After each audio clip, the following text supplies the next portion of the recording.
Assalamualaikum warahmatullahi wabarakatuh. Halo semuanya, perkenalkan nama saya Maulana Mansur dengan NIM 211340102. Saya mahasiswa dari Bimbingan Konseling Islam semester 5 di Universitas Islam Negeri Banten. Tujuan saya membuat video ini untuk memenuhi tugas mata kuliah mikrokonseling tentang pengadministrasian teks, pengolahan data, penyampaian hasil, dan program bimbingan dan konseling. Saya di sini menggunakan instrumennya itu yaitu sosiometri. Apa itu sosiometri? Yaitu alat yang digunakan untuk mengukur suatu interaksi hubungan antara kelompok kecil maupun kelompok besar. Untuk lebih lengkapnya, silahkan tonton di video selanjutnya.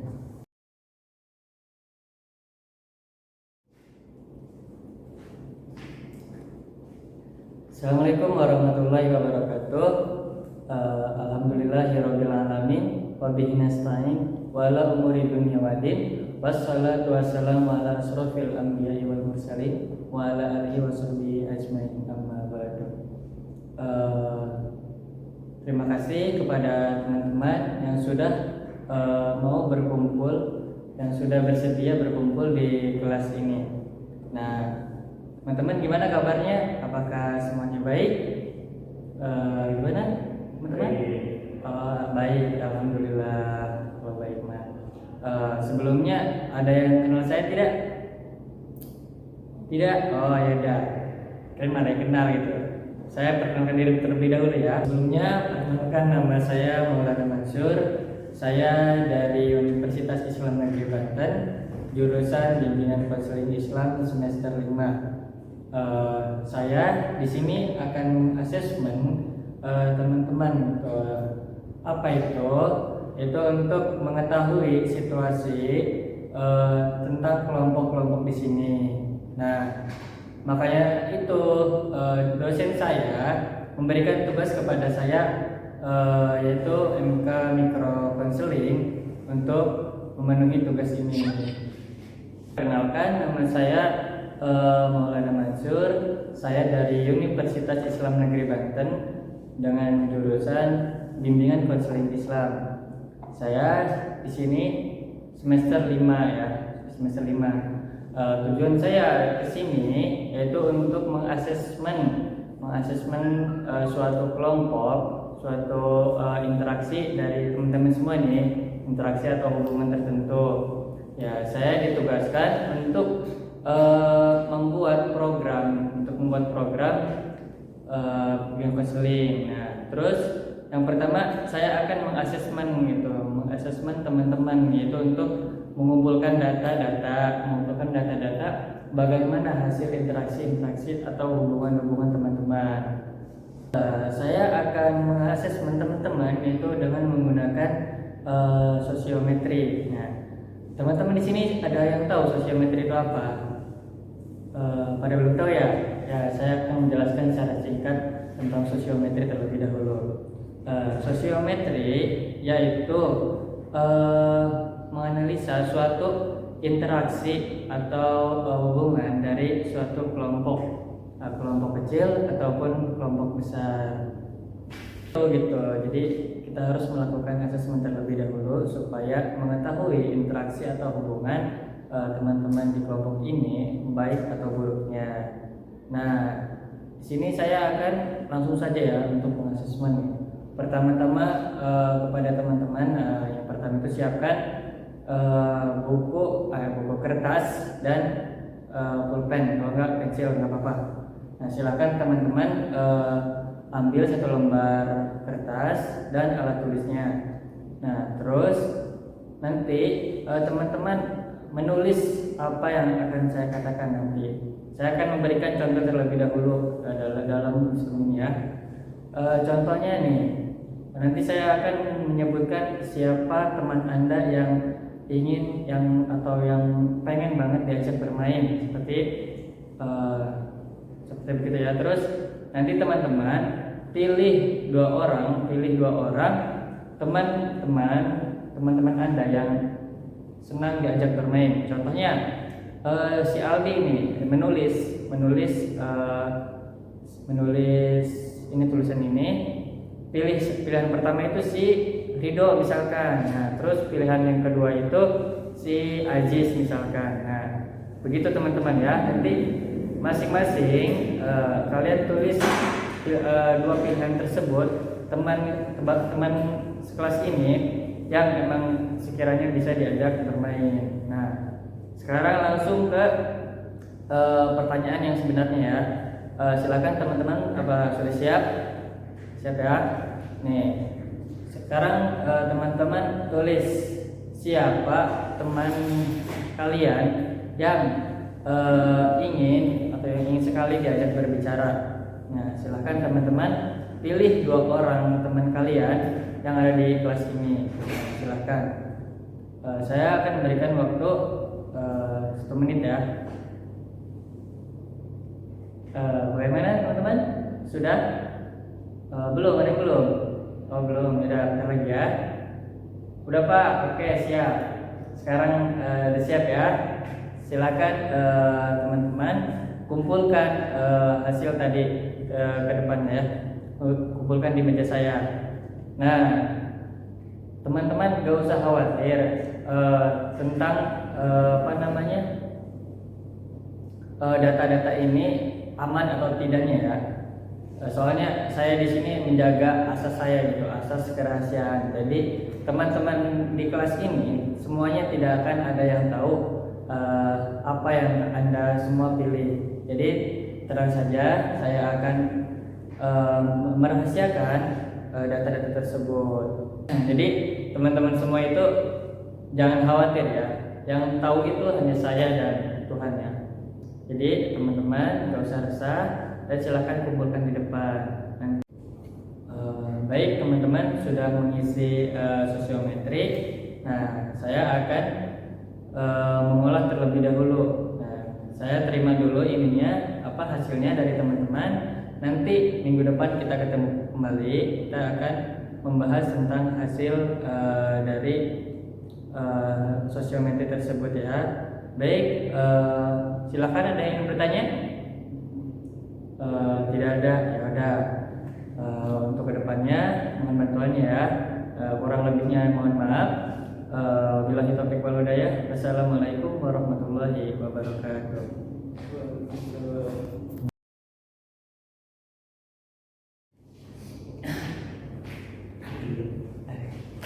Baik teman-teman, assalamualaikum warahmatullahi wabarakatuh. Alhamdulillahirabbil alamin wa bihi nasta'in wa ala umuri dunya waddin. Wassalatu wassalamu ala asrofil anbiya'i wal mursalin wa ala alihi wa sahbihi ajmain, amma ba'du. Bagaimana teman-teman kabarnya? Baik? Baik, alhamdulillahirabbil alamin.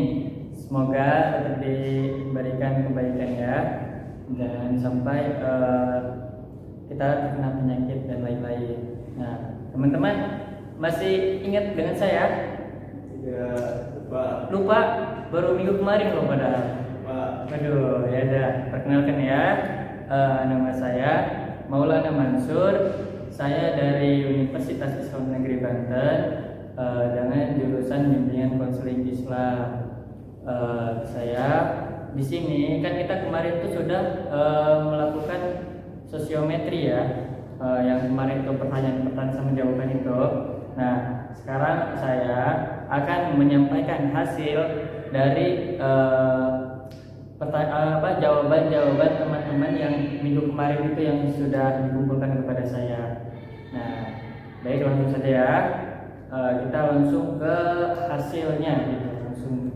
Nah, yang pertama itu ada pilihan 1 kan sama pilihan 2 gitu ya. Nah, kalian sudah mengisi tersebut ya berdua, dua-duanya. Nah, sekarang saya akan menyebutkan seseorang gitu, inisial aja ya. Seseorang yang orang yang sangat disenangi diajak berbicara. Kan tadi pertanyaan kemarin itu begitu ya.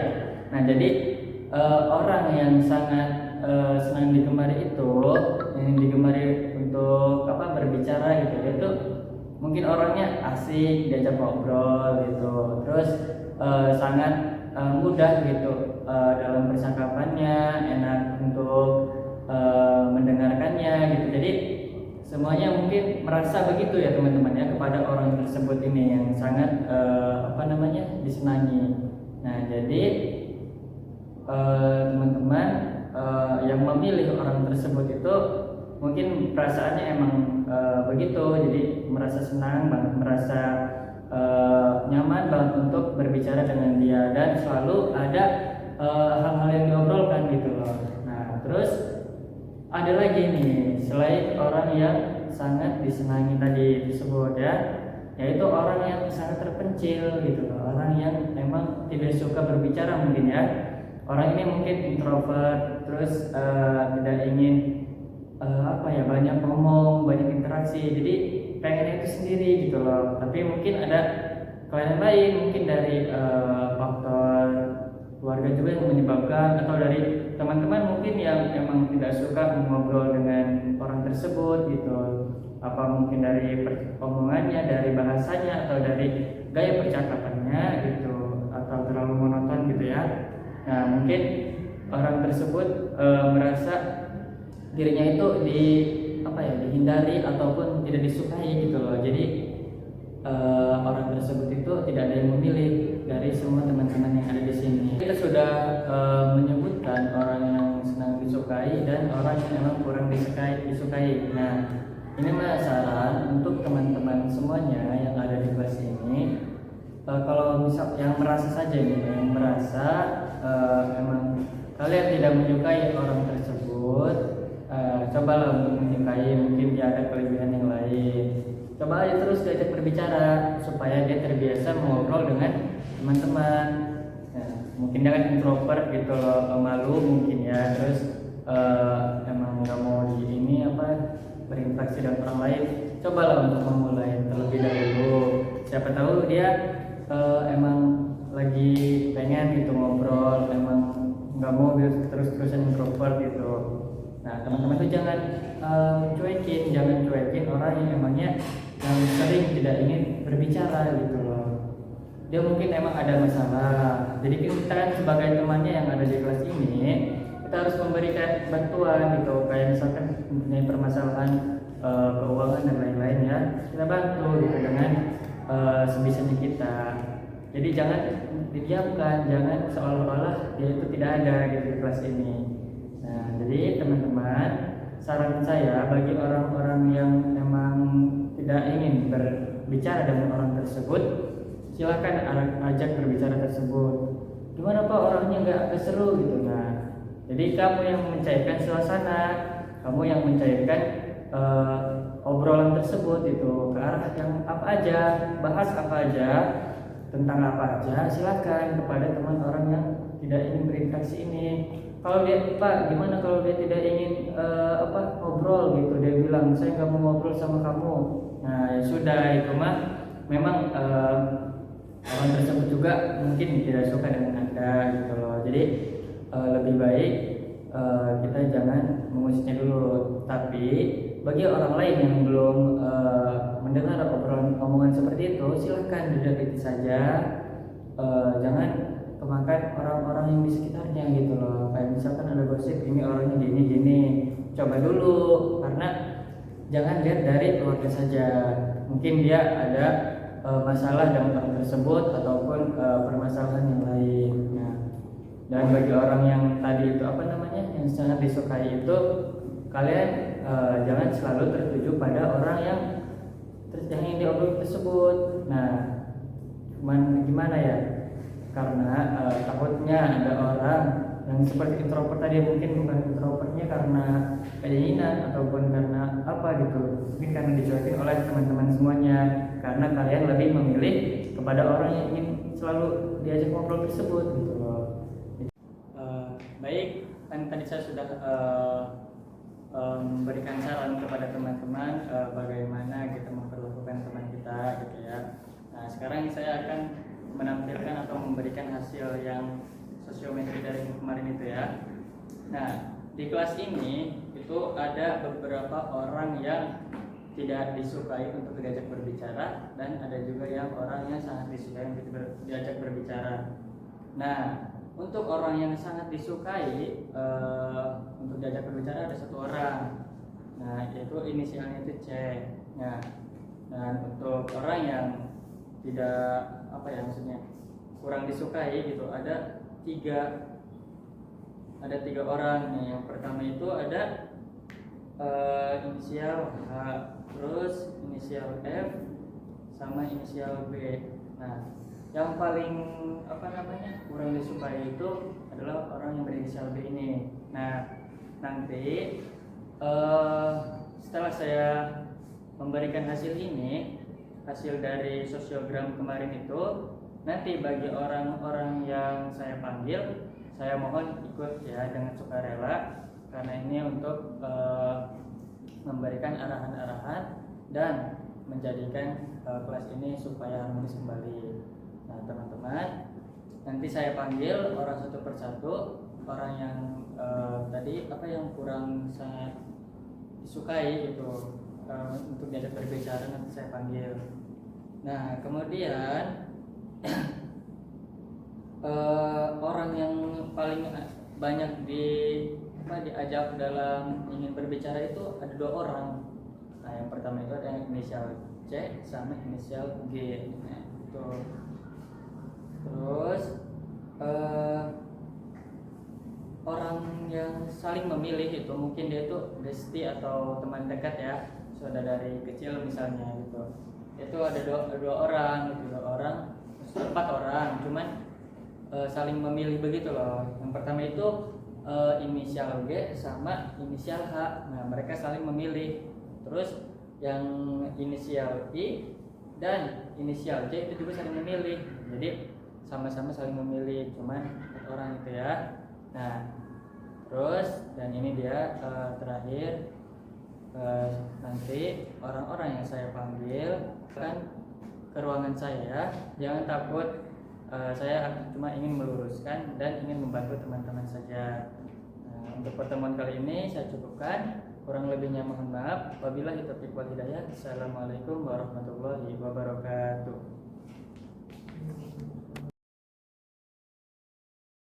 Teman, kan tadi saya sudah menjelaskan pas di kelas itu menjelaskan tentang sosiometri secara singkat hasil dari pengolahan saya. Nah, sekarang saya akan menjelaskan sosiometri secara jelas dan terperinci. Nah, ini saya sudah siapkan tabel yang saya isi dari teman-teman semua. Nah, itu yang nomor 1 itu saya kode itu inisial nama teman-teman misalnya.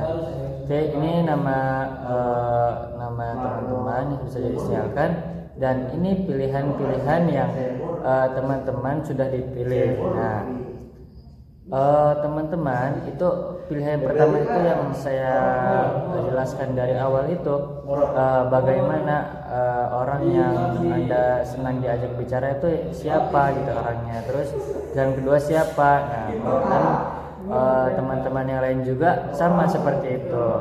Nah, saya akan jelaskan sedikit tentang pengolahan ini. Nah, dari yang kita sesuaikan atau kita diskusikan saat sosiometri kemarin di kelas. Nah, ini dia hasilnya yang saya telah rangkum menjadi tabel, dan ini adalah hasil dari teman-teman saat penjawaban kemarin. Nah, selanjutnya di sini ada bentuk sosiogramnya. Nah, ini saya ambil datanya dari sosiometri yang tadi saya sampaikan itu ya. Ini bentuk sosiogramnya atau sosiometri diagramnya ya. Nah, dalam bentuk ini teman-teman juga bisa melihat nih siapa aja orang yang disenangi ataupun tidak disenangi. Nah, yang hitam itu tuh sudah dijelaskan. Yang hitam itu, garis hitam itu pilihan yang pertama, dan garis merah itu pilihan yang kedua. Nah, itu saya siapkan nama-nama atau inisial-inisial yang dari kode tersebut itu sudah saya paparkan di dalam sosiogram ini. Nah, kita lihat tuh bentuknya, bagian mana saja orang-orang yang menyukai orang untuk diajak berbicara dan orang yang sangat terpencil gitu loh, orang-orang yang mungkin introvert gitu. Nah, ini hasil dari sosiogram saya dari data sosiometri tadi. Nah, selanjutnya dari sosiogram dan sosiometri tersebut saya dapat mendeskripsikan pola hubungan teman-teman yang senang diajak berbicara. Nah, yang pertama itu tadi ada teman yang paling banyak dipilih. Nah, yang dipilih oleh kebanyakan teman-teman di kelas ini. Yang pertama itu yang inisial C dan yang kedua itu inisial G. Nah, teman yang kurang dipilih itu ada banyak. Itu inisial A, inisial D, inisial E, F, H, I, J. Nah, itu orang-orang yang kurang dipilih gitu, jadi kurang banyak. Nah, teman yang yang terpencil gitu, orang yang introvert mungkin tadi ya, itu cuman kode B, itu tidak ada yang memilih. Nah, teman yang saling memilih itu ada 4 orang, cuman saling memilih gitu loh dari 2 orang tersebut. Nah, yang pertama itu kode G dan kode H itu saling memilih, dan kode I dan kode J itu saling memilih juga. Nah, nanti kita akan melaksanakan konseling bagi orang yang mungkin teman yang kurang dipilih sama teman yang terisolir gitu. Baik, saya di sini akan menjelaskan program saya. Nah, ini program saya yang sudah saya buat itu. Yang pertama itu ada persiapan. Yang pertama itu pembagian tugas guru bimbingan dan konseling atau konseli. Nah, itu tujuannya itu tercapai efektivitas layanan bimbingan dan konseling. Nah, itu dilaksanakannya pada bulan Agustus. Yang kedua itu ada asesmen kebutuhan. Nah, yaitu bertujuan untuk terungkapnya kebutuhan peserta didik atau konseling.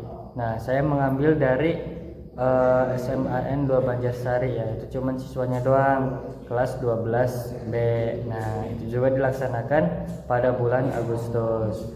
Yang ketiga itu ada menyusun program bimbingan dan konseling.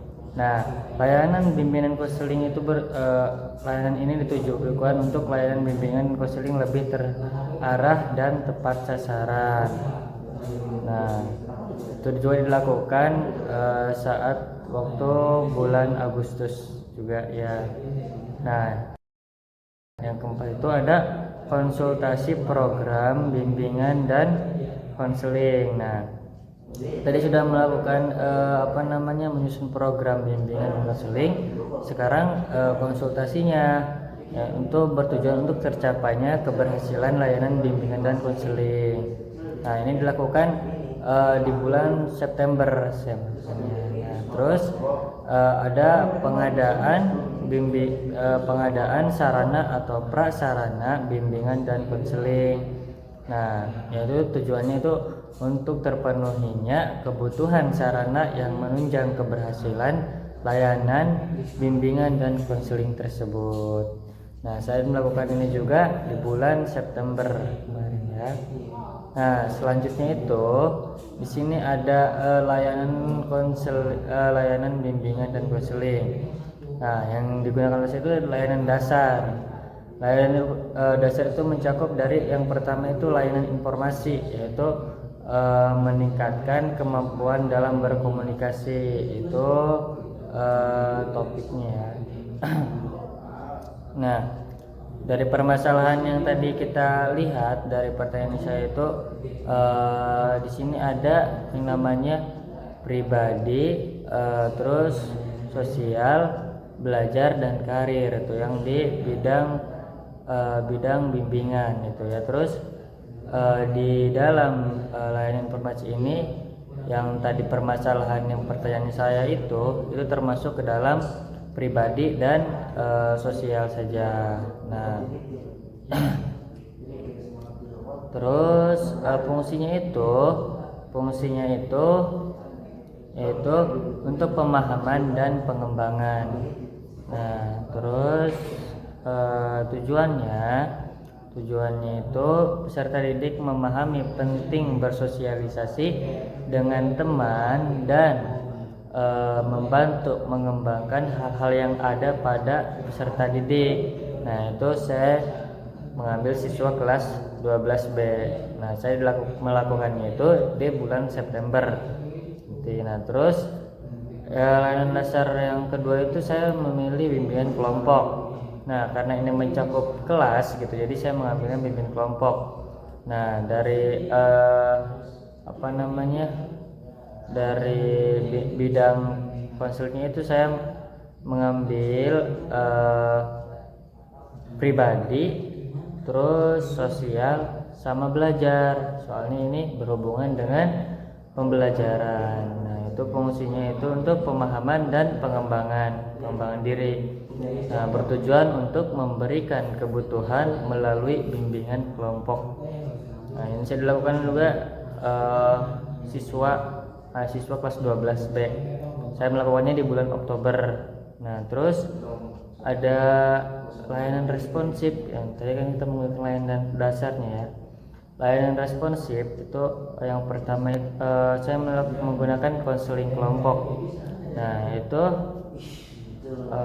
topiknya itu untuk meningkatkan kemampuan komunikasi interpersonal pada siswa. Nah, dari bidang dari bidang konselingnya itu saya mengambil dari pribadi dan sosial karena ini mencakup diri masing-masing dan saling bersosialisasi begitu.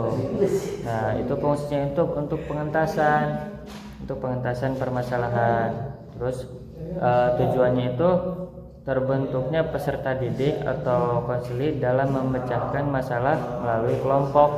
Nah, jadi kita melakukan kelompok itu untuk memecahkan masalah dari kelompok tersebut, tapi dilakukan oleh para klien tersebut atau para konseling tersebut.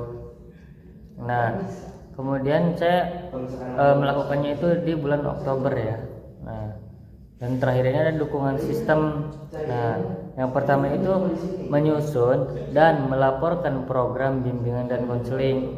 Nah, itu bertujuan untuk pertanggungjawaban kinerja kepada kepala sekolah. Nah, saya itu ini dilakukan oleh saya ya, November sampai Desember. Nah, semua ini saya melakukannya untuk program ini. Nah, terus membuat evaluasi. Nah, saya ini bertujuan untuk penilaian tercapaian program layanan bimbingan dan konseling saya dari program yang saya sudah buat. Nah, saya akan mengevaluasinya. Terus melaksanakan administrasi dan mekanisme bimbingan dan konseling. Nah, bisa teman-teman baca ya. Tujuannya itu untuk bukti fisik pelaksanaan layanan bimbingan dan konseling, bukti nyata gitu, bukti saya memang sudah melakukan program ini. Nah, mungkin dari semua cakupan yang saya jelaskan dari awal video, mungkin hanya ini. Kurang lebihnya mohon maaf. Bila ada kesalahan, bila ada kekurangan, saya belajar, saya undur diri. Kurang lebihnya mohon maaf. Wabillahi taufiq wal hidayah. Wassalamualaikum warahmatullahi wabarakatuh.